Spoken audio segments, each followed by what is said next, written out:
WesWes Show. Speaking of comebacks for New South Wales, TPJ back in the NRL. The Dolphins have picked them up. And yeah, it looks like boxing knocked them back into the NRL. I don't know if did you see the last one where he got knocked down? Yeah, he got a massive ass reality check. Yeah. Like, yeah, I'll be honest, when he left and he said he was leaving the NRL to pursue his boxing dream, and it was a rude awakening for him. Yeah, like of course, like, let's be honest, man, all Islanders look all right when they step into a boxing ring. They all look the part. But man, boxing is a different sport. It's something that you don't just all of a sudden pick up an interest for, and then your expectations in your mind think you're going to be the next Mike Tyson or Muhammad Ali. Nah, man, that stuff you got to train from an early young age, learning all those little nuances of boxing.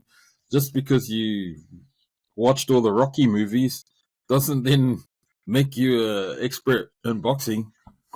And yeah, that last fight, I only caught the highlights of him getting knocked out. Was embarrassing, man. It was Makna. So I don't know. So he's back. The Dolphins have I think he comes back from immediate next year. I'm not actually sure on the details of the contract. Actually, check out zero tackle. Let's see what the news. He joins them this year. Okay. Good fit for the Dolphins, you reckon? Huge for him if he gets some time under Wayne Bennett. Yeah, I think so. Like they're starting to build like a really good set of forwards to sort of step into the breach once the older guys like Gofusi, like the Bromwich brothers, once they start to age out, and those boys will know when it's time for them to sort of step down and retire, because you always want to leave while you're still at the top of your game. Those guys aren't at their peak, the peak of their powers. Like they're still quite effective in the roles that they do, but they're not as effective as they used to be when they were all at the Storm. Yeah. And they kind of don't offer some of the things that they used to offer when they were a little bit quicker, when they were a little bit stronger, when they were able to get up a bit quicker to play the ball like fast, because that's what the Bromwich, especially Jesse, was really good at. Like, he was a big body that got tackled, but he would bounce up and quick play the balls was his thing. Similarly, Kafusi as well, but yeah, it's good to see them start to bring in guys, and like Pangai Junior he's not super young, but he's right at the peak of, I think, an NRL forward. Like he's in his late 20s, so he'll be a good partner for Flegler in that, and the Dolphins, especially if Flegler can get over his flipping injury issues. He's been out for a while now, eh? Yeah. It's like knee injury, and he's got shoulder problems. So that's right. Yeah. Shoulder as well. So it looks like TPJ's back. So there's more hope for New South Wales. See, lining them up.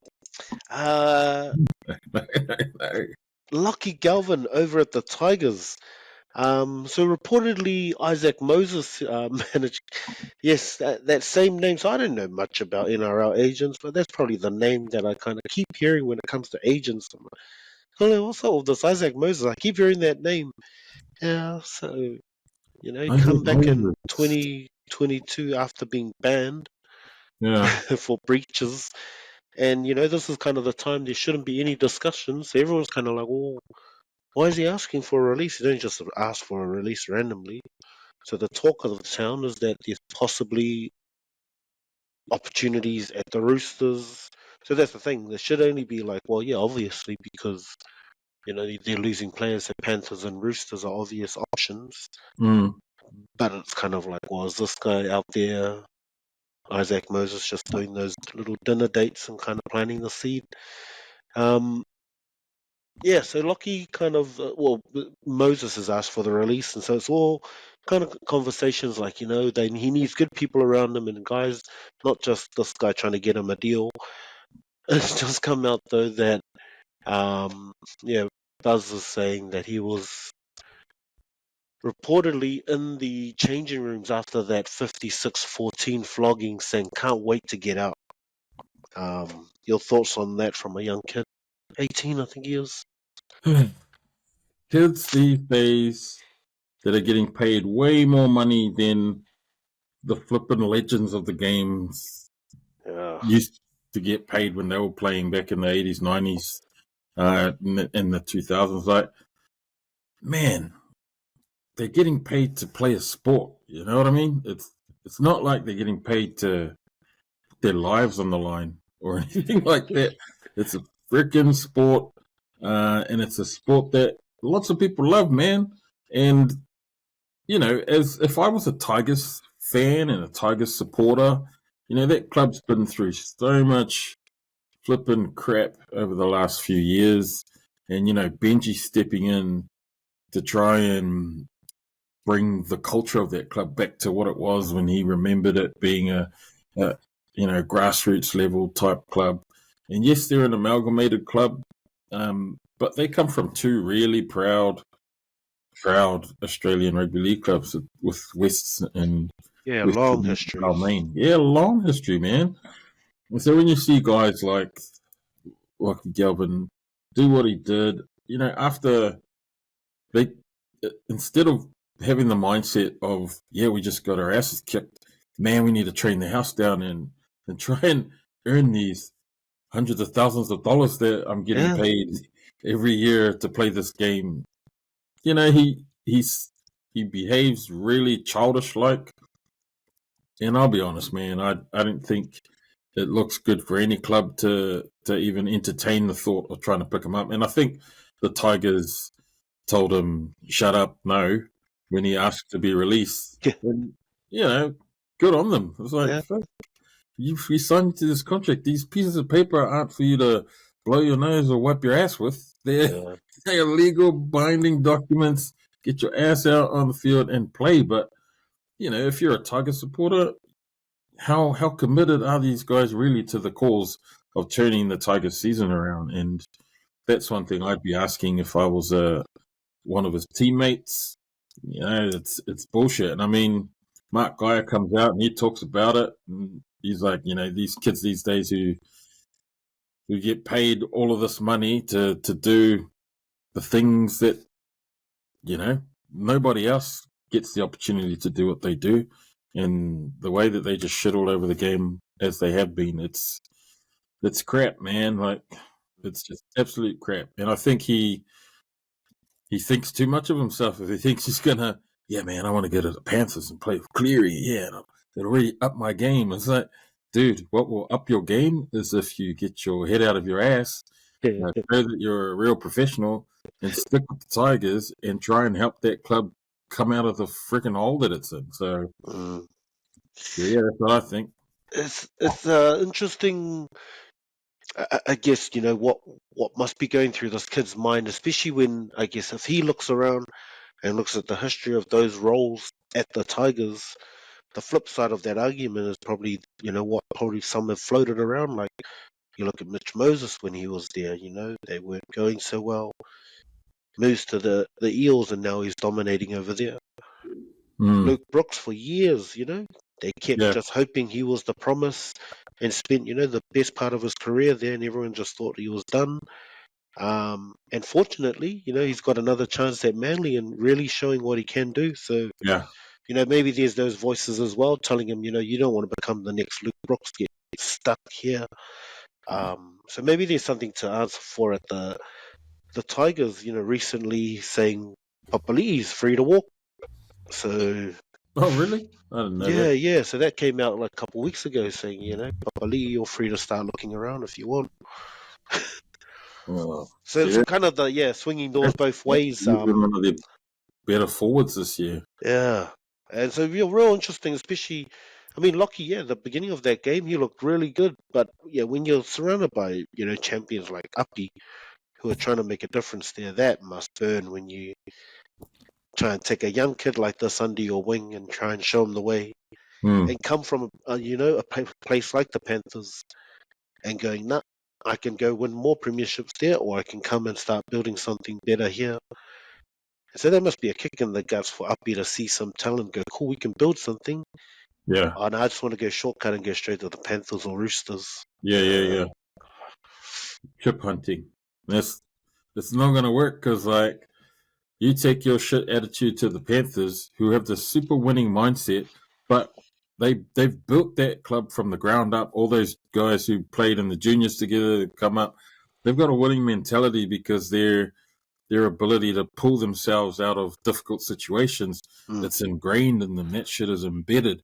Whereas this kid doesn't have what Mike Geyer calls the intestinal fortitude to stick it out at the club. You know, he mentions no kid these days seems to have that intestinal fortitude when they've been beaten 3 or 4 times.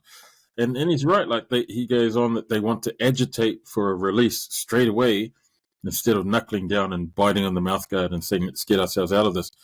You know, no top club in their right mind would pick this kid up because he doesn't have the right mindset. Yeah. There's no way any of those top clubs, top 4 or 5 clubs would think to pick him up. Like, I don't care who your agent is and who he knows and who he's connected to, what dodgy dealings he has in those brown paper bags that he walks around with. Like your career's, it's destined to fall over and just land in a big pile of steaming shit if you can't get out of this rut that you're in, or help the team that you're in get out of this rut. So, yeah, I don't know. These kids who want fast track to championships have no right to even be mentioned in the same sort of light. And, you know, you talk about Luke Brooks. This kid is no Luke Brooks. Like, even Luke Brooks at his worst at the Tigers, at least it still looked like the dude was wanting to he stayed for freaking ages at the Tigers. Yeah, exactly. Wanting to do something, yeah. Yeah. And just unfortunate. But yeah, like you're right. Just that attitude, and maybe it's just youth. But you look at these journeymen, like guys like Cody Nikorima, Braden Trindle, like they just serve their time. Then and these guys went on their day are amazing players. Yeah. But they're not out there, shopping around, and losing teams, going, oh, well, I want to release. I need to go. They know their place in the pecking order, but they know that they just do their time and they'll get better. I know. It's easy to look awesome in the team that's bottom of the table, but yeah, all of a sudden wanting a release, like, well, no, you work there, you look awesome and just keep looking awesome for a season and then start doing that stuff. Yeah, and who does he think he is to think he can leave the Tigers, go to the Roosters or the Panthers, and what? You're going to improve them or make them better somehow. It's not just your game that needs to improve. Like, you still need to complement the existing team around you. And you and your Gaia rookiness and, noobness, you're going to turn up and what? Want to take so that your game gets better, but what are you going to offer these clubs? Yeah, what do you bring? Yeah, it's interesting. Like, I don't think there's many like that have done that. Like, I just want to go from the team that's at the bottom. I'm going to go to the championship team. Yeah. Actually, I'm just thinking maybe there was someone last year that actually did that. I was in the team that was losing. Now I'm in the premiership team. I think there was someone actually went across the Panthers. Who did that?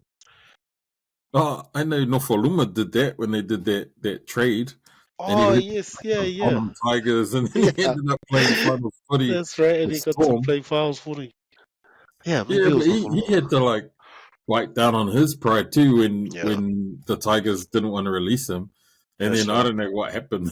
He was like, "Oh, Sully, why you want to play awesome at the Storm and then come back and his form was real average?" But I was thinking, no, I didn't think his form was average. It's the team around him wasn't able to allow him to do the things that he did at the Storm. He didn't have to worry about flipping, covering the weak defense from all sides of the field. He just had to worry about doing his job as the winger when he was at Storm instead of having to run length of the fields to try and cover breakaways because he would miss tackle on the other side. Yeah, nah.